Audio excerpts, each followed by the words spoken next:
In the smoking rubble of late 2001, America needed a villain, a simple, cartoonish bad guy. Luckily, Washington had a list of them ready to go, kind of like a geopolitical Rolodex of undesirables.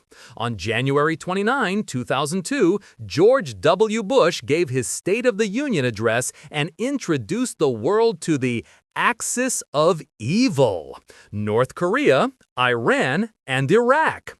It had a nice ring to it, vaguely threatening, geographically diverse. Never mind that Iraq and Iran were mortal enemies and had zero operational connection to Al-Qaeda. Details, details. The important thing was that a narrative was being crafted, and Iraq was getting the starring role whether it auditioned or not. The funny thing about the Iraq War is that the desire to invade Iraq was around long before 9/11 provided the perfect excuse. There was this think tank called the Project for the New American Century, or PNAC. In 2000, they published a paper called Rebuilding America's Defenses. It basically argued for a more assertive American foreign policy. It even noted that the process of transformation would be a long one, absent some catastrophic and catalyzing event like a new Pearl Harbor. Well, you can't say they weren't specific about what they wanted. When 9/11 happened, it wasn't a reason, it was an opportunity. The decision was made, now they just had to find the evidence to back it up. A classic case of putting the warhead before the horse. To sell a war, you need intelligence. Good, solid, preferably scary intelligence. The Bush administration, particularly Dick Cheney's office and Donald Rumsfeld at the Pentagon, knew exactly what they wanted. They didn't ask the CIA and DIA, "Does Iraq have WMDs?" They asked, "Where are Iraq's WMDs?" It's a subtle but crucial difference. It's the sound of a conclusion looking for a premise. Analysts who presented inconvenient data that didn't fit the narrative found themselves sidelined. Meanwhile, those who connected the dots, however faintly, were praised. Nothing produces accurate, unbiased results quite like your boss telling you the answer before you've even started the research. Every good story needs a star witness. For the Iraq War, that star was a man codenamed Curveball. His real name was Rafid Ahmad Alwan al-Janabi, an Iraqi defector in Germany. He told thrilling tales of mobile biological weapons labs built on trucks, a terrifyingly brilliant way to hide WMDs. There was one tiny problem. German intelligence, the BND, who were handling him, explicitly warned the US that Curveball was, to put it mildly, a drunk and a fabricator. They literally told their American counterparts he was unstable and that his stories couldn't be verified. The administration heard this and decided his information was so good, so perfectly scary, that it just had to be true. It was too good to check. Then there were the aluminum tubes, thousands of them, intercepted on their way to Iraq. The CIA, pushed by Cheney's office, insisted they were for gas centrifuges to enrich uranium for a nuclear bomb. It was presented as a smoking gun. However, the Department of Energy's own nuclear experts took one look and said, "No, these are for artillery rockets." They pointed out the tubes had the wrong dimensions, the wrong thickness, and were anodized, which is a big no-no for centrifuges. These weren't minor discrepancies. It was like trying to build a Ferrari with bicycle parts. The administration's response was to ignore their own top scientists and go with the scarier story, because rocket parts doesn't have the same pizzazz as secret nuclear program. For a nuclear program, you need uranium. So the storytellers spun a tale of Iraq trying to buy 500 tons of yellow cake uranium from Niger. The evidence was a set of documents provided by Italian intelligence. The International Atomic Energy Agency, the IAE, got the documents and debunked them in about an hour. Why? Because they were comically bad forgeries. They looked like they were made in Microsoft Word.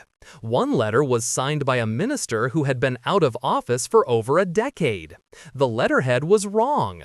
This wasn't a sophisticated deception, it was homework copied badly. Still, the claim made it into Bush's 2003 State of the Union address, the infamous 16 words. The grand finale of this evidence-gathering theater was Colin Powell's presentation to the UN Security Council on February 5, 2003. Powell was the most credible man in the administration. If he said it, it must be true. He held up a vial, ominously hinting at anthrax. He showed satellite photos of trucks which were described as decontamination vehicles and therefore proof of mobile bioweapons labs. He played audio intercepts that were vague and inconclusive. It was a masterclass in confidently presenting conjecture as fact.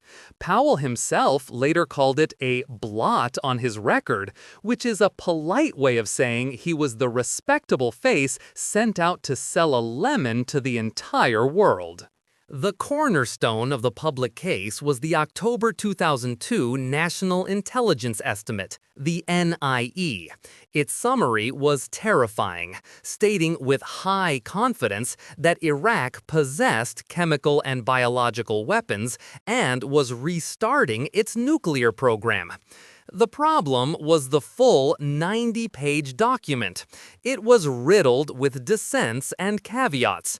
The State Department's Intelligence Bureau disagreed on the aluminum tubes. The Department of Energy disagreed. The Air Force had low confidence in the mobile lab story. But who reads the footnotes? The scary summary was all that mattered. It was like a drug commercial that lists unstoppable global chaos as a potential side effect in a fast, mumbled voice at the end.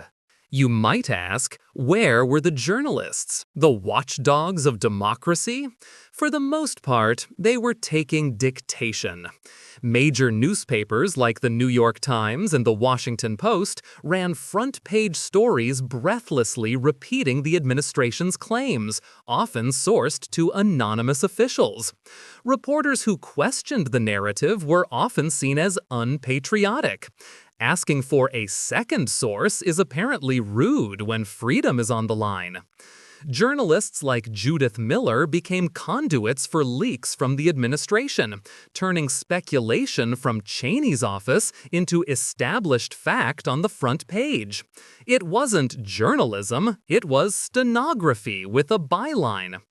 The media, with a few notable exceptions, failed its most basic function, to ask, says who? So, the invasion happened in March 2003. The regime fell, and then came the hunt for the WMDs. The U.S. military deployed the Iraq Survey Group, a team of over 1,400 experts, to find the mythical stockpiles. They scoured the country. They went to every suspected site from the intelligence reports. They found nothing. No chemical weapons, no biological agents, no secret nuclear program, just a lot of dusty, dilapidated military sites from the 1980s. The head of the search, David Kay, eventually resigned and told Congress, "We were almost all wrong." That's a fantastically gentle way of putting it. The most hyped threat of the 21st century turned out to be a ghost. The retractions, when they came, were quiet and years too late. No primetime addresses, no front-page headlines saying, "We were wrong."